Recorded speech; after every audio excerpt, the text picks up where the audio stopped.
kamu ngolele ya. Ah, madame usa torebe kuku buwe. Opoke. Ewo ma tweni. Agara si trole mule ya. Ai ma.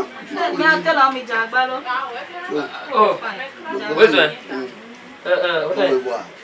Mo bo fica lá dentro.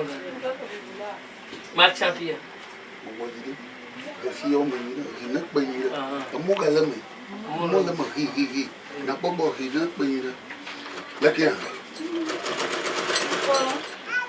Apa mo fon ya. Nka ko ve memba. Ni solo. Ya de ba. Ebi na ko faji do. Oh, akpe. De la femme me chilo linta. O de ka ko la pomme. Ami mama ko na le do. Oh. Na de yimale do. Ame je bi do da si. Pono vivi ha. Oh. Emi su ndo telo. Ata ku ma ko da la. Mira ti. Oh. Do try ali. Emi su apa. On parla. Abo chitema. Chitema. Oh.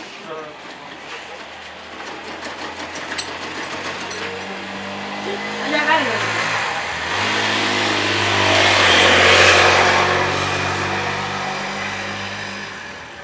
Na jijaba awiya kena. Oh, na peto. Nde do no. Ma topo ba. Chu. Na ma jiji. Ala buka ba bule gbe be atwa. Ma po mo ya le fi apa. Maka. Ye ple mi ave mo ngba.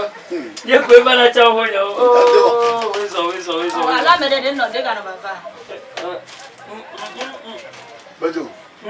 Nge wo. Ye tu mo no ko na ye. Mo do ko ma mi ya. Nyamakao. Maba nyamakao. Bejo gbanya de na. Amede de ga na baba. To ni ko kwe ogun. O karejia. Bodo kyoji ni. Ayo. Bodo kyoji ni. Nge wo ha. Magun. Adun. Owo blo ma be na. To le kan ko pe ruga. Ni ha bi ko ya ha be. Kata ko ka. Ina ko won mi ama ba ha ko ve ma ko. Ko won ve ma ko. Na kan ko. Na ya. Na kan ko. Ta do ganya sora. Ado ma lo. E wa no polo. Ife do so. Ado ma. O ba chi wa peto. Yi de kai le fieta azu bebe vi melena. Azu vi di ngenge melena. O ko mi ama gumai. Kata gumai. No ko be no wa peto de me de wa peto da yo be o e vinye ba ho wa. Oh, afuna ka do wa gwa wa nyama kan. Oh, me nyama kan. Ye. Anya ba ko me ye ko wa be a.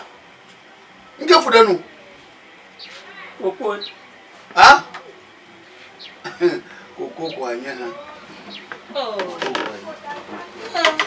Anya ma to so de tomato madam ma ho de so do. Ala be nye to ko wa ni ma to. Na ma ko ye ha le ma. Oh, me nyo de. Nye mba ga ko wa be ma ko.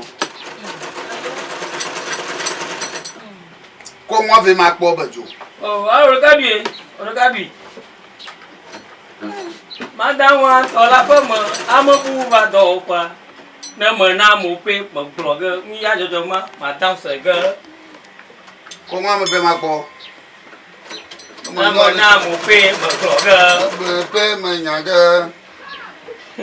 Me nya no ble pe me nya ga. Ka na ble ko me nya ho, ble kam me nya kam.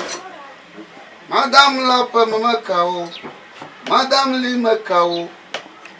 Me nya na tui ko me nya ho. Cái cả nhà ha mà chủ cái ô được cà phê nắng ngoài đi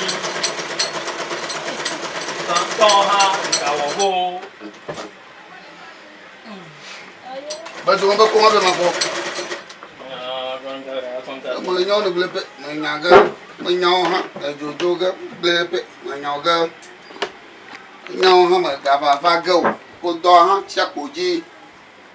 Me nya ko ai ya pe na me nya ko ai ya pe. câu ha nọ gì là nó gà ra madama na no apa ma do ara no wu ayo lo ka vurang na riga maduga manago ko ngago maduga manago ko ngago no wo foolish manyaga blepe manyaga blepe manyaga manyaga blepe manyaga ko nga mabaga ko ba bo nyong blepe manyaga manyaga yoga jokla to pa ko ngo ma ko nya ha mo ju jo ga ka chwa ho a gbe ga Bajo. Bajo. Laki man ko ngo ku baru dami. Ngo ko mo we ya. Mbare. Anya ti ma jenu dia. Ti long bla to mo no mo ka yo. Bajo kwachibe. E ma shi den chu aye gbon. Kwachibe.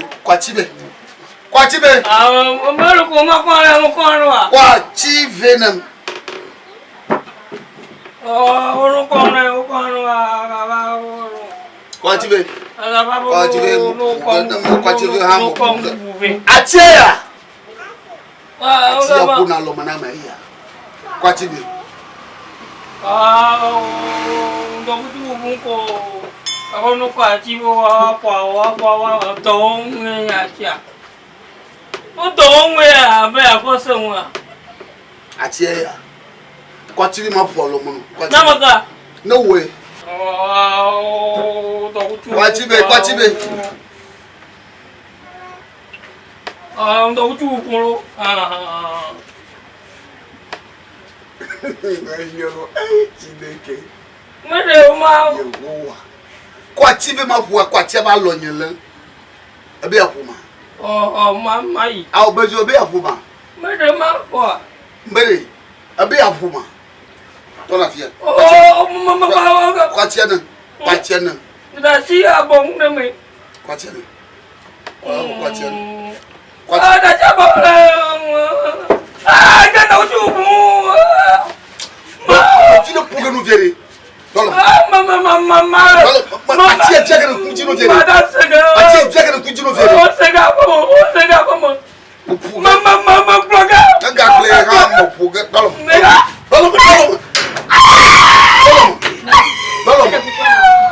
Aula da shiba pour le o fe na ba glo agbe se go pro fe master mi ave jire No bloga mama ko ne mama.